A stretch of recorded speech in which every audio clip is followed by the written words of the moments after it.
Assalamualaikum warahmatullahi wabarakatuh. Salam sehat, salam sejahtera, salam bahagia.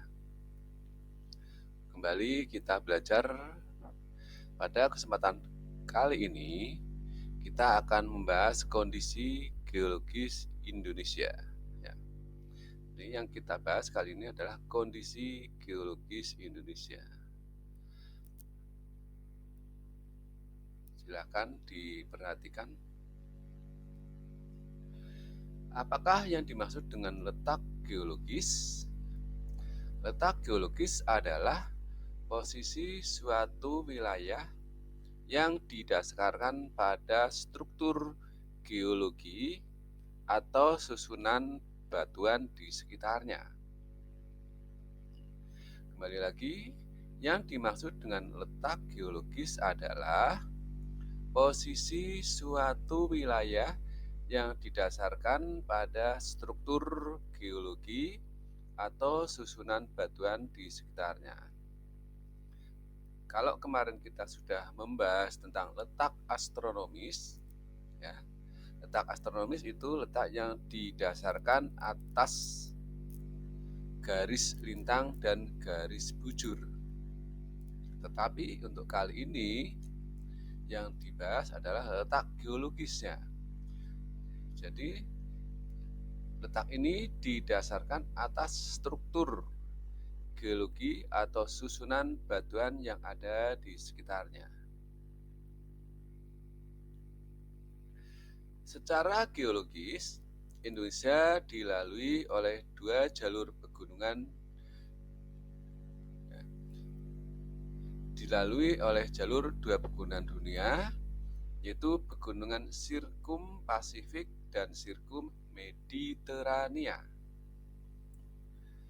Jadi Indonesia itu dilalui oleh dua jalur pegunungan dunia, yaitu pegunungan Sirkum Pasifik dan Sirkum Mediterania. Letak tersebut menyebabkan Indonesia memiliki banyak gunung api yang masih aktif.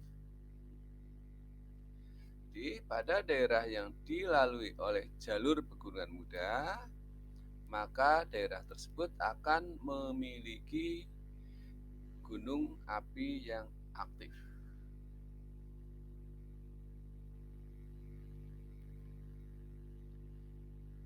Jalur pegunungan di Indonesia membentang dari ujung utara,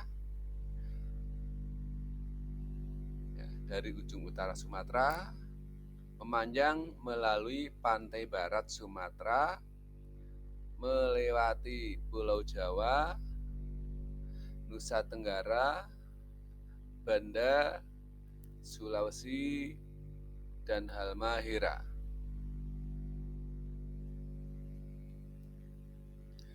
Aktivitas vulkanik yang intens di Indonesia terjadi karena pertemuan tiga lempeng dunia.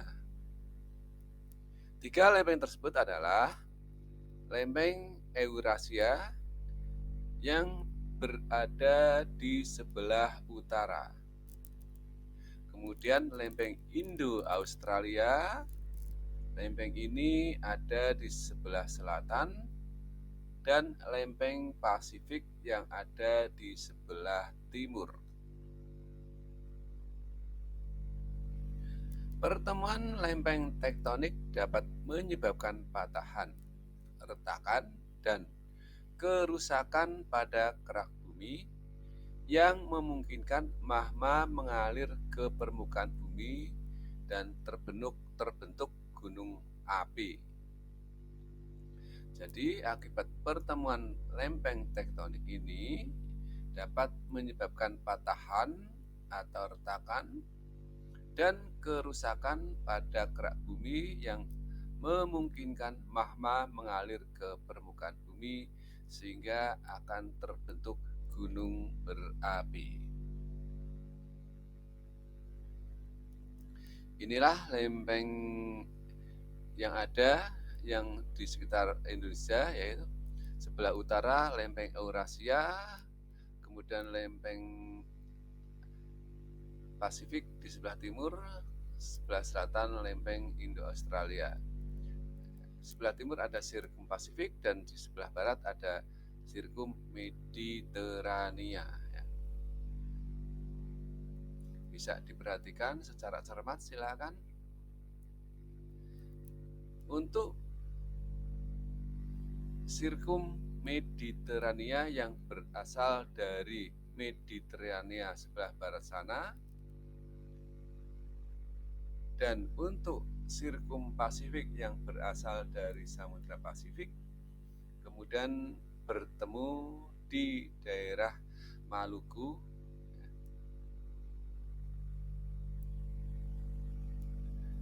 Ada pertemuan antara Sirkum Pasifik dan Sirkum Mediterania di daerah Maluku atau Laut Aru, Laut Arafuru ya. Aktivitas ketiga lempeng tersebut juga membuat Indonesia menjadi wilayah yang rawan terjadi gempa bumi. Karena kondisi tersebut ya, kita tahu dengan banyaknya gunung berapi maka akan banyak terjadi gempa bumi. Selain dampak negatif yang telah disebutkan tadi, letak geologis Indonesia juga memberikan dampak positif. Coba kita lihat yuk, apa sih dampak positif dari letak geografis tersebut? Yang pertama, dengan kondisi tersebut yang di mana Indonesia memiliki banyak gunung berapi, maka memungkinkan tanah menjadi subur, terutama di kawasan dekat gunung berapi karena banyak mengandung unsur hara. Unsur hara ini ditimbulkan oleh letusan gunung berapi yang membawa abu, membawa vulkanik, kemudian terurai menjadi daerah yang subur.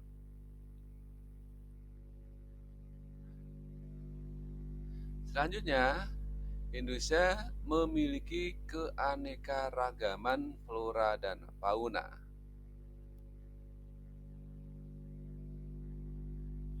Flora fauna ini dibagi menjadi 3, yaitu di bagian barat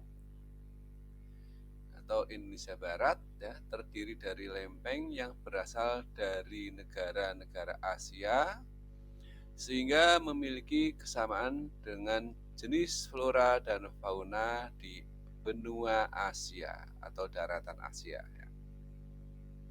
Jadi untuk Indonesia Barat seperti Jawa, Kalimantan, dan Sumatera itu memiliki flora fauna sejenis dengan flora fauna yang bisa ditemukan di daratan Asia, yang memang pada awalnya Pulau Jawa, Pulau Sumatera, dan Kalimantan dulunya sebelum zaman es mencair itu menjadi satu daratan dengan daratan Asia.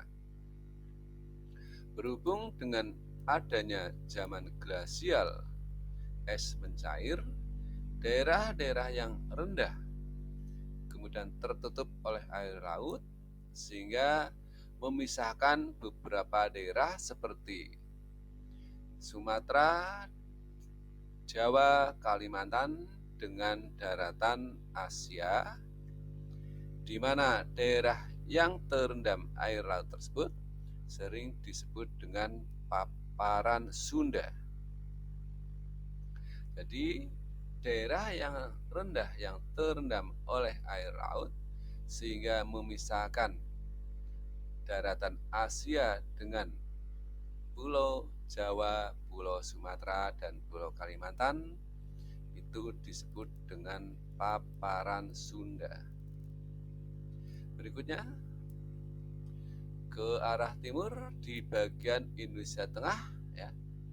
Bagian tengah Indonesia merupakan bagian lempeng Asia Australia, sehingga memiliki flora dan fauna yang endemik, ya, peralihan endemik antara Indonesia Barat dengan Indonesia Timur. Daerah ini ada di Sulawesi dan Nusa Tenggara yang memiliki flora dan fauna khas seperti komodo, kemudian ada anoa. Sedangkan tadi untuk yang Indonesia Barat ini, ya, flora faunanya adalah adanya beberapa jenis binatang yang memiliki tubuh besar seperti harimau, kemudian ada gajah, ada banteng, ada badak, ya. Itu adalah beberapa contoh jenis flora fauna, ya, binatang yang ada di Indonesia Barat. Sedangkan ini yang ada di Indonesia Tengah yang merupakan peralihan atau daerah endemik, ya. Di sana ditemukan komodo, kemudian ada anoa di Sulawesi. Ke timur lagi, di Indonesia bagian timur termasuk dalam kawasan lempeng Australia, sehingga memiliki flora dan fauna yang serupa dengan yang ada di benua Australia, ya. Jadi flora dan fauna yang ada di Indonesia Timur seperti di Papua, kemudian di pulau-pulau, ya, sekitarnya itu memiliki jenis flora dan fauna sama dengan yang ada di benua Australia, ya, termasuk juga daerah Maluku, ya, merupakan daerah yang dulunya bergabung menjadi satu dengan daratan Australia yang disebabkan oleh zaman glasial tadi. Kemudian beberapa pulau, ya, atau beberapa daerah itu menjadi terpisah dengan daratan Australia seperti Papua dan Maluku, ya. Sehingga flora dan fauna yang ada di sana memiliki kesamaan. Sedangkan daerah yang terendam oleh air laut tadi disebut dengan paparan Sahul. Adapun daerah yang membatasi antara Indonesia Barat dengan Indonesia Tengah serta Indonesia Timur, kita mengenal adanya garis maya, yaitu garis Weber.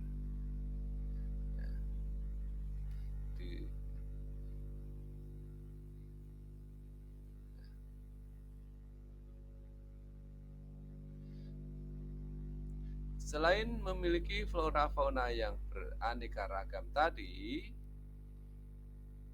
sehubungan dengan daerah Indonesia yang dilalui oleh jalur pegunungan muda, maka Indonesia banyak memiliki sumber daya mineral yang beragam seperti berbagai jenis batuan, minyak bumi, dan gas alam.